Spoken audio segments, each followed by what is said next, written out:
Sindhanur Gangavathi road ಅಲ್ಲಿರೋ trends super collection ಇದೆ.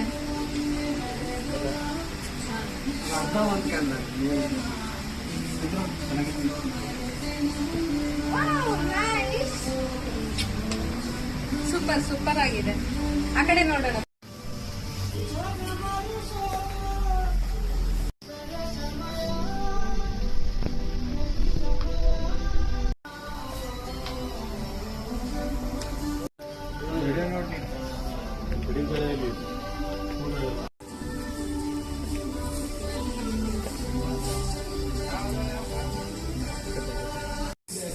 Super ಆಗಿದೆ. 50% ಆಫರ್ ಇದೆ. ಸಖತ್ ಕಲೆಕ್ಷನ್ ಅಂತೂ ವೆರಿ ಗುಡ್ ಕಲೆಕ್ಷನ್ ಇದೆ. ಚೆನ್ನಾಗಿದೆ.